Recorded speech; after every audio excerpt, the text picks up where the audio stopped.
This video is sponsored by EA. Welcome, and what is going on, fellow fans of mobile gaming? It is your host, Galadon. Thank you so much to EA for sponsoring this video, and thank you guys for watching. The sponsored videos help support the channel, and I gotta tell you, this has been a blast so far to play. Command and Conquer Rivals. If you guys remember the old Command and Conquer, you're going to feel it in Command and Conquer Rivals for mobile. If you haven't tried it already, now is the time to download. The link is down in the description, and I'm going to give you 3 tips that are going to be critical to help you win more battles in Command and Conquer Rivals and to just generally have more fun. All right, now the first one, well, is the main reason that I'm looking at these replays right now, and that is join an alliance. Okay, it is critical. It is going to help you in all aspects of the game. You're going to learn strategy, and of course connecting with the game's community is always important, and especially important with Command and Conquer Rivals, because I feel like even though this game has only been out a short while, it's got a very strong and thriving community, not only on Reddit, on Discord, but through your clan, okay? Communicate with your clan, share those replays. That way other clan members can help you improve, get better. Maybe there's certain troops that you want to level up. You are going to be able to level them up more quickly by being in an alliance because you can request. It's actually also the best way to get rares in the entire game, using that alliance and donations. So make sure that you get in there and join an alliance. It doesn't have to be full attack,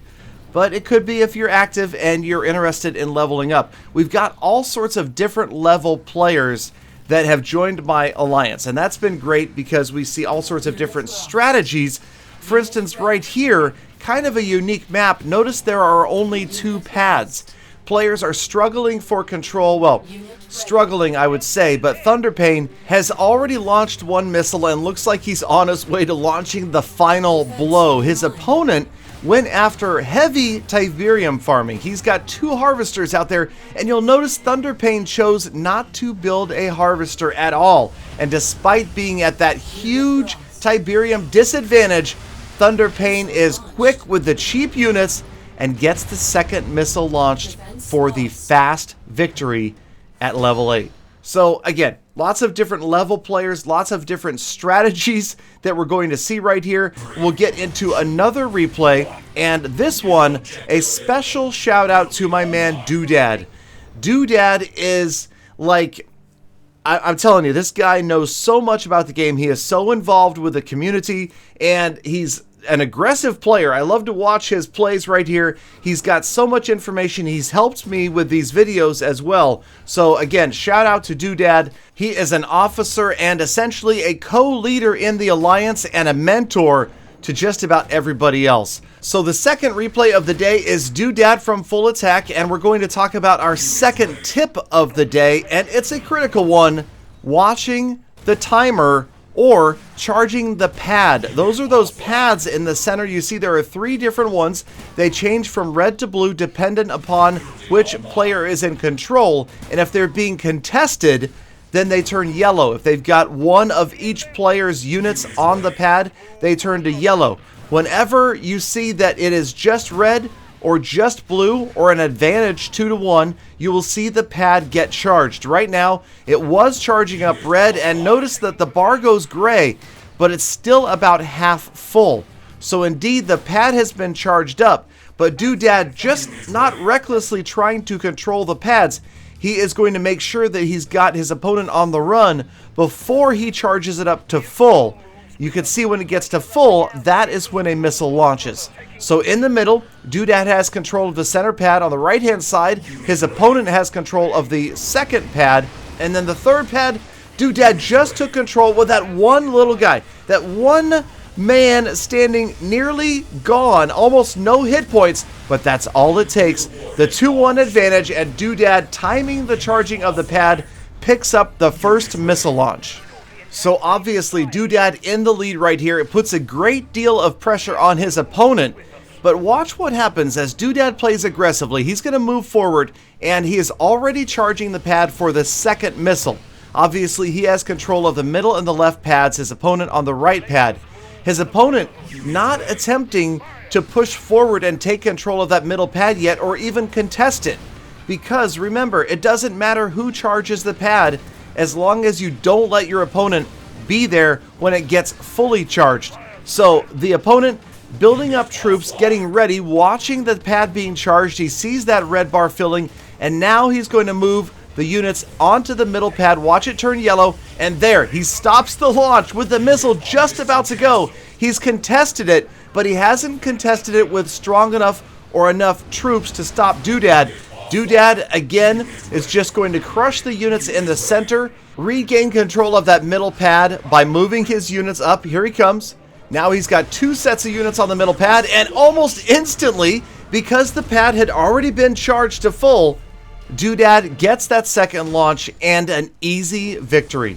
Again, his opponent could have finished that charge if he had the units to gain control of that middle pad and done the same thing, but no, Doodad, on another huge winning streak, picks up an easy victory.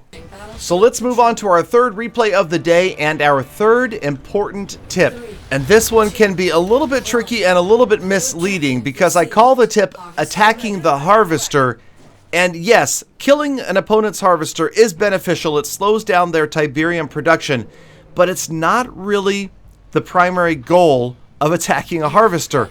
You're more harassing the harvester. Killing it's just a bonus. But if you harass the harvester, you get all sorts of benefits because you're making your enemies spend Tiberium on defense, on defensive units, whatever they're going to do to stop you from attacking that harvester that they otherwise would have been using for possibly tech units to come after you with more advanced, more expensive units. And of course, it distracts their concentration. You're going to force your opponent to not only focus on his own Tiberium production, how many pads are under control and who has them, but how he's going to stop you from destroying his harvester. Now, in the specific battle that we're watching, Sky Knight from Full Attack has 1 harvester, and his opponent is never going to get there. This is just a 2-pad map.